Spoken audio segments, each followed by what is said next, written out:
Friday, and you're just in time for another exciting edition of Jamaica Magazine. The pages today are loaded with information. You will learn about various non-conventional teaching methods for students with special needs and get lost in a lively discussion on corporal punishment.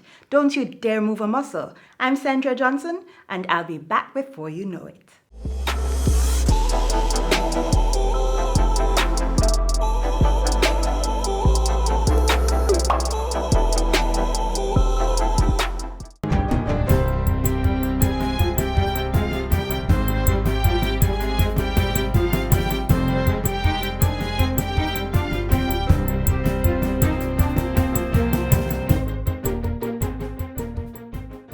Good day, I'm Stephen McHugh, and this is your JIS News for Friday, February 28. Sectors in the services industry recorded strong growth levels in the last quarter of 2019. This is outlined in the Planning Institute of Jamaica, PIOJ's review of economic performance for the October to December 2019 period. PIOJ's Director General, Dr. Wayne Henry, says hotels and restaurants recorded the highest growth of 3.5%, followed by finance and insurance services at 3.4% and electricity and water supply at 2.7%. Other service industry subsectors recording growth were transport, storage and communication, real estate, renting and business services, wholesale and retail trade, repair and installation of machinery, and producers of government services. Meanwhile, agriculture, forestry, and fishing was the high performer under the goods-producing industry with growth of 3%. This performance was supported by an increase of 4.2% in the area of the domestic crops reaped. The crop group vegetables accounted for the largest share of domestic crops reaped, that was 36.2%, and recorded a 2.9% increase in output. Total hectares under vegetable production increased by 0.3%. Minister of Local Government and Community Development Desmond McKenzie broke ground recently for the rehabilitation of the Hopewell market in Hanover. The $20 million work will be done over a 4-month period. The existing facility will be reinforced, expanded, and get a new roof, in addition to sanitary facilities and the installation of plumbing and electrical fixtures. The project also includes plans for a parking lot to facilitate vendors who operate from motor vehicles. Minister McKenzie says the project reaffirms government's commitment to the improvement of market infrastructure across the island. Markets are critical to the country's economic survival. Many outstanding Jamaicans and many normal, ordinary Jamaicans, parents, operate out of markets. Many ride the trucks into Kingston to come to Coronation Market. Sleep in the back of the truck, sleep on stalls, just to ensure that they are able to provide for their families. Mayor of Lucy, Councillor Sheridan Samuels, welcomed the project. The refurbished market will not only alleviate the challenges of illegal vending on the street and blocking of the roads, but it will also improve the shopping experience of residents in the Hopewell space. Minister McKenzie says every effort will be made to facilitate vendors while construction is underway. Government has received a donation of heavy-duty equipment to boost local disaster relief capacity. The donation comes from the United States Embassy in Kingston and the Department of Defense, U.S. Southern Command. The equipment were presented to local government minister Desmond McKenzie on Monday. They include a 195-horsepower Case 712 F-Series front-end scoop loader and a Bobcat skid loader. Both are valued at over $250,000 and can be used for debris removal and clearing roads, among other things. Minister McKenzie says the donation is timely as it comes ahead of the next hurricane season, which runs from June 1 to November 30. Minister with Oversight for Education Carl Samuda says the $5 billion increase in his ministry's budget for the 2020-2021 fiscal year will support plans to significantly raise the standards of schools across the island. The increase over the current budget, which expires on March 31, is outlined in the estimates of expenditure now before Parliament. Minister Samuda says particular focus will be placed on ensuring schools are properly equipped with furniture and other supplies and infrastructure. No school, no classroom must have a desk designed for two, having 3 students at that desk. None. No classroom, no school should be devoid of proper sanitation. We want to raise the standard of our schools, no matter how small, no matter how large. We need to put our children in a learning environment that is conducive to enabling them to maximize their potential. Mr. Samuda was addressing a recent consultation session for the Ministry of Education Region 4 held at the Montego Bay Convention Center in St. James. And finally, a trauma management team from the Ministry of Education's Region 4 office will be visiting the Rhodes Hall High School in Hanover on Monday, March 2, to provide grief counseling support to students and staff affected by the killing of a bus driver on the school compound Tuesday afternoon. Special support will be provided to the students who were transported by the bus driver. The ministry says the initial trauma management team that was mobilized was unable to gain access to the school compound as it was being treated as an active crime scene. Reports are that at approximately 12:40 p.m., 2 men on a motorbike gained access to the school compound and shot and killed bus driver Rayon McKenzie. The 31-year-old was contracted by the school to provide transportation services to students on path under the ministry's rural school bus program. Mr. McKenzie reportedly died on the compound after he was shot several times by the gunman. No other person was injured during the gun attack. In response, Minister with responsibility for the education portfolio, Carl Samuda, has reinforced the ministry's commitment to revisit all security arrangements and to do all that is humanly possible to ensure the security and safety of school personnel, especially children. And that's it for JIS News Today. I'm Stephen McHugh. Thanks for watching.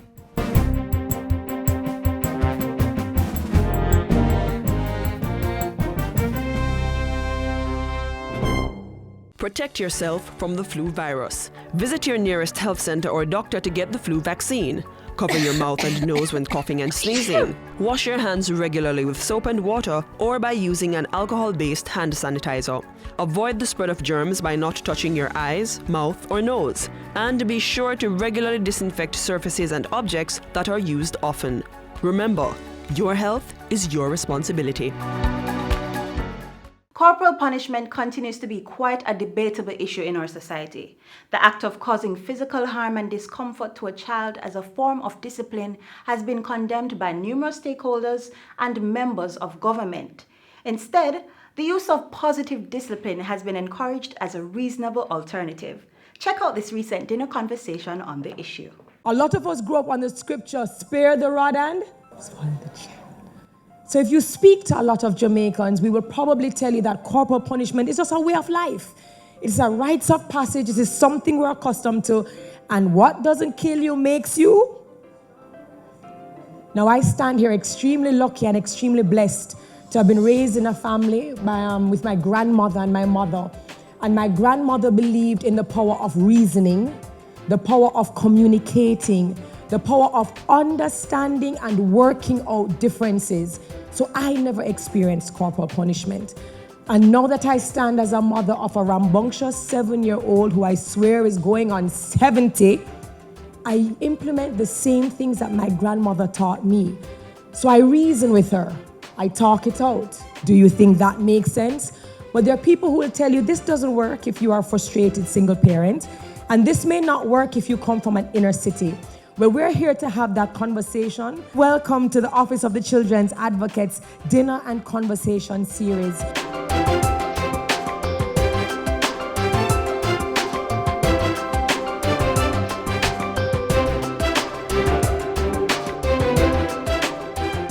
The Office of the Children's Advocate, in association with UNICEF Jamaica, has successfully hosted its 3rd OCA Dinner and Conversation Series at the Terra Nova Hotel in Kingston. What is this Dinner and Conversations all about?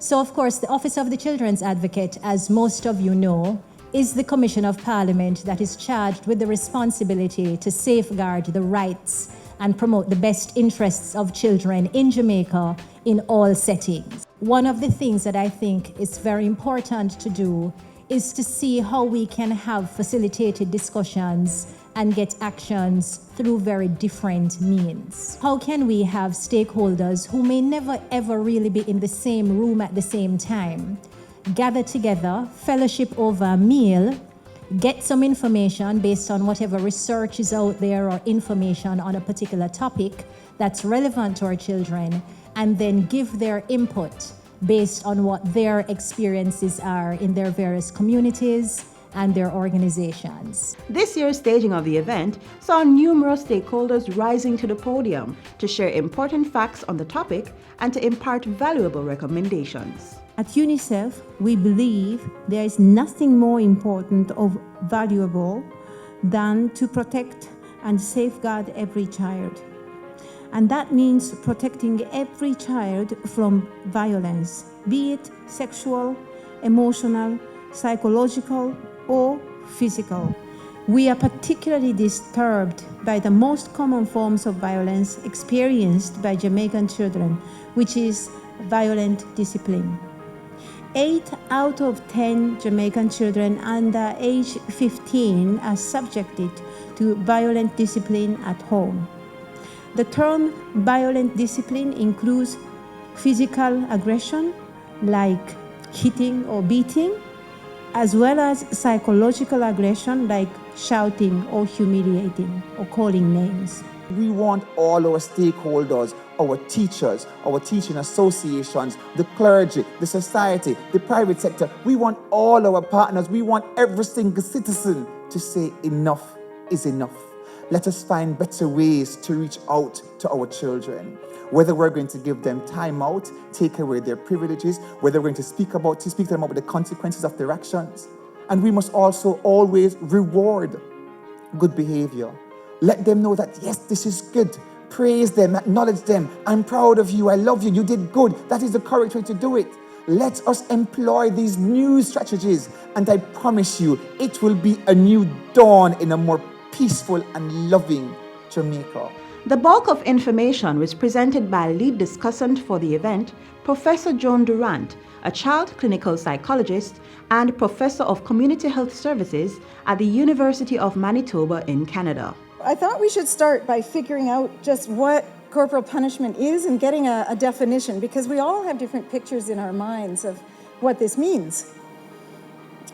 Basically, simply put, it's the administration of punishment to a child's body, and the intent is to cause pain or discomfort.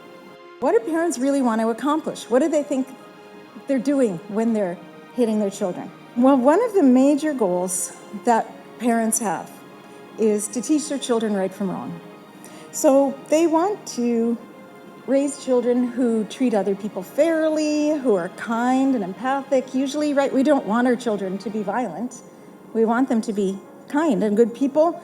We want them to be able to resist temptation, and we want them to be able to make the right decision when we're not there. Out of all the 13 studies that have been conducted on this, all of them show that children who are hit have weaker, poorer relationships with their parents. And what this means is lower levels of trust, higher levels of avoidance. Even the little slaps that nobody thinks anything of when they're toddlers, don't touch that, has a profound effect. Those children start backing away from their parents and they stop exploring their environment. That impairs their cognitive development, and even more importantly, it impairs the relationship, the trust, the attachment. Because of all of this, countries are increasingly recognizing that corporal punishment is a serious public health issue. It's creating real problems in our societies. The level of violence here is correlated with the level of violence in homes, and it is all over the world. When you look at the relationship between the level of corporal punishment and dating violence across countries, really strong correlation. The relationship between corporal punishment and murder, high correlation. It's just simply a training ground. And so what skills do we want them to have? the skills to coerce, control, and hurt, or the skills to solve problems, to resolve conflicts, and to reason.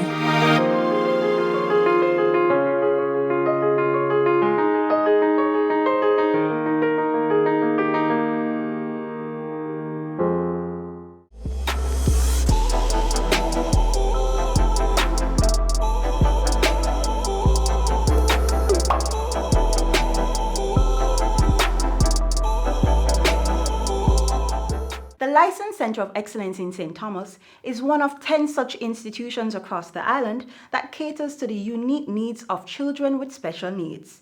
The school's curriculum was designed to develop the skills of students in areas such as literacy, numeracy, agriculture, welding, and home economics. Watch this.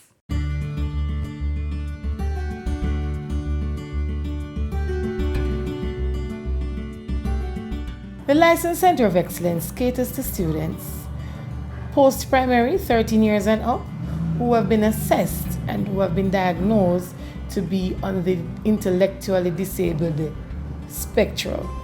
That means they're either mild to moderate.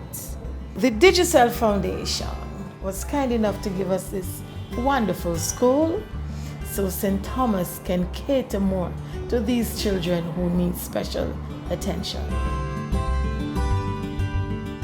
This institution opened its doors September 2017. We have a wonderful team here. We have teachers who love children. We have an administrative and an ancillary staff who loves children. Most naturally, the campus coordinator loves children. So we are here catering to the needs of these children because we believe in adding value. These children have a lot to offer, but you can only unearth it with patience, with love, and with care. Because if they don't trust you, you can't win them. And so, we want these children to be independent. We want them to contribute to their families, to their communities, and the society at large. And so we're preparing them for the working world. So at the Licensed Centre of Excellence, we are skill-based. There is room for improvement, and we welcome the hands to share so that we can care more. We offer theatre arts. Yes, the children can do a little. We communication. We do math, but not the math you know of trigonometry. No, we are teaching them how to balance their books. So they know a lot of measurement and of course money. We offer to them home economics, food preparation, and a little clothing and textile. As you walk around our lovely campus, it's green vegetation. So we do a little bit of agriculture and we're able to give to our kitchen, and the children can get to take home. Of course at a cost, because we're teaching them that everything comes with a cost because we need money to do other things. My students are interesting and we listen to them. One boy said to me, "Miss, me no want the way you do the school and I'm want to fill your block." And so I went out into the wider community and we're actually teaching our students how to lay blocks, and they're enjoying it.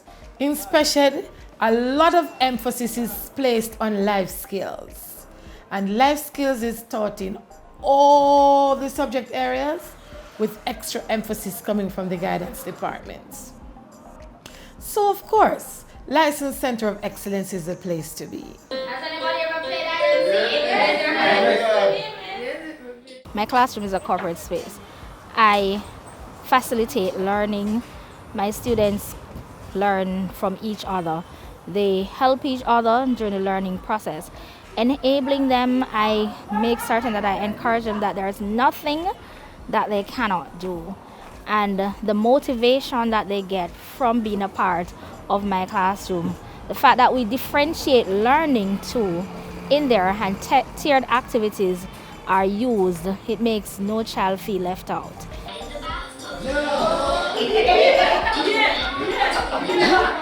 What I love about the License Center of Excellence, it's a level playing field.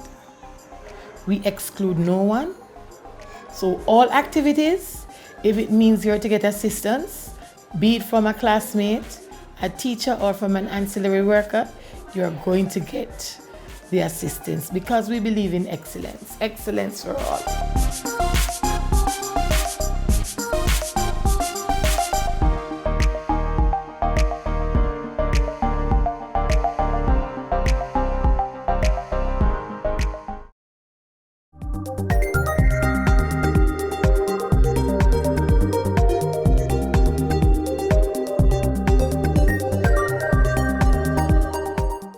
The Edna Manley College of the Visual and Performing Arts is the only school of its kind on the island.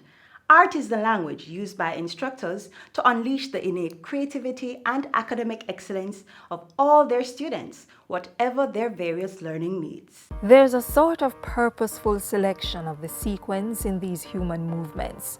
The symbolic significance of hands massaging the air and feet beating to the vibrations of songs.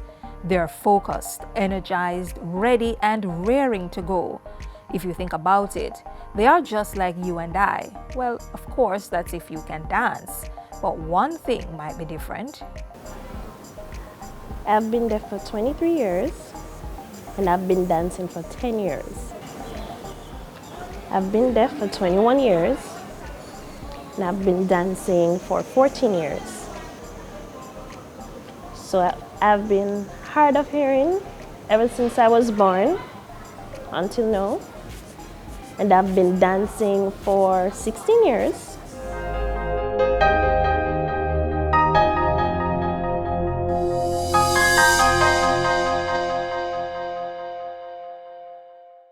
Yes, persons like Christoph, Kimberly, and Damani dance. And despite nature's act of removing a seemingly valuable aspect of their senses, these three are pursuing a certificate in dance at the Edna Manley College of the Visual and Performing Arts, but not without some challenges. Well, my experience here, at first, when the three of us just arrived, we were a bit awkward in terms of communicating, but then we were able to learn from each other, learning from the hearing students, and we were able to. We had issues as well with the rhythm, keeping up with the rhythm at all times, but then we were eventually able to catch up and we started to improve gradually. So for me, my main issue is timing. So I try to work along closely with the other students in the class and the teacher as well, and then eventually I'm able to catch up with the timing in terms of the music. So my challenge during class, it's really to ensure that my body is moving with the timing and the music. Deaf dancers do move on the beat and in one accord with the rhythm. But the surprising element in this for most persons is just how are they able to, or even why did they choose dance? I hear a little of the music and I can feel the vibration on the floor as well. So it's not that bad for me. So I use that method throughout. With his sense of touch heightened through his loss of hearing, Damani can interpret the music through the vibrations he feels. Deaf dancers are visual learners, so for them, their instructors sign the moves or the counts. While other dancers are busy remembering the details of the moves, those like Damani, Kimberly, and Christoph are counting, keeping time, and watching keenly what their hearing peers are doing so they can interpret the steps.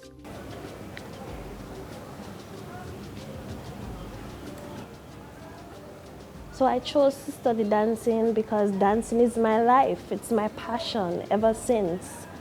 So I want to learn more and more about dancing. I don't want to give up. I don't want to stop. I want to continue.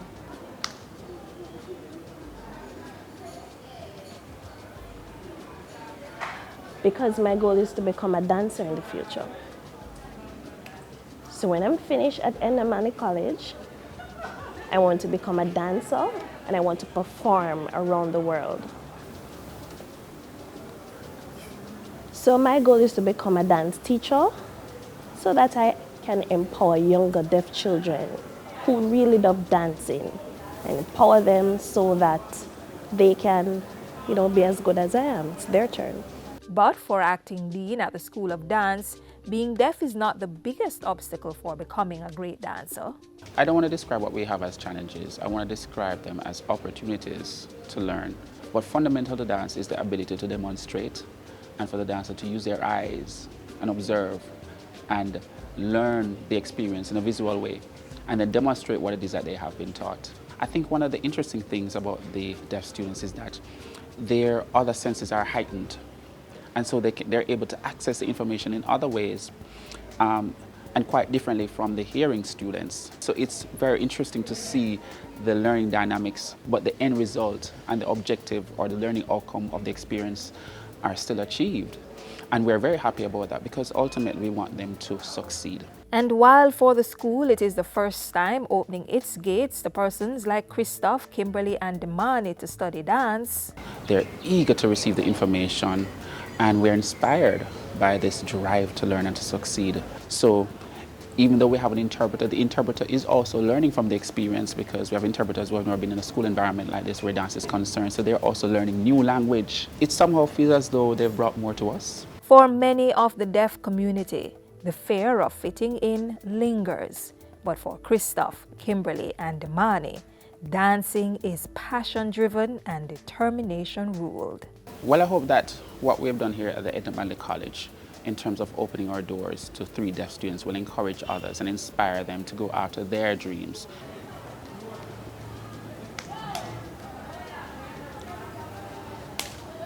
So I remember in high school, there was a quote that says, "I believe I can achieve." I go by that.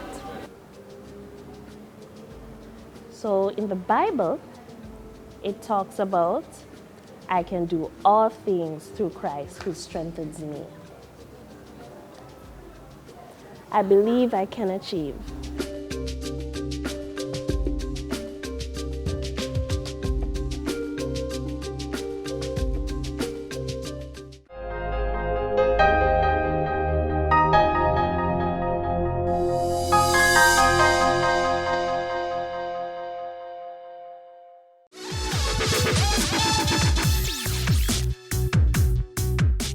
Jamaica's first fort in Port Royal, Fort Charles, has received a well-needed facelift. The 500-year-old heritage site has been refurbished by the Port Authority of Jamaica and other government agencies and is now open to the public. New features have been added, such as an officer's quarters, a ticket booth, a souvenir and merchandise shop. There is also a new Giddy House exhibit building, right next to the original Giddy House that was built in 1888. These renovations are just some of the steps being taken by our government to transform the historic town of Port Royal into a thriving center for tourism. So what are you waiting on? Book your visit today and enjoy the new offerings of the site that is helping to make Jamaica a more attractive place for persons to visit. Yes, but more importantly, to live, work, raise their families, and do business.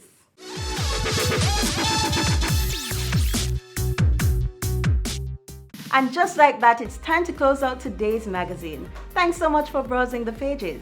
We do hope you enjoy the show while learning pertinent information about government's programs and initiatives. As you go, feel free to visit our website, jis.gov.jm, for our daily news stories and video uploads. And don't forget our YouTube channel. I'm Sandra Johnson. Have a fantastic weekend.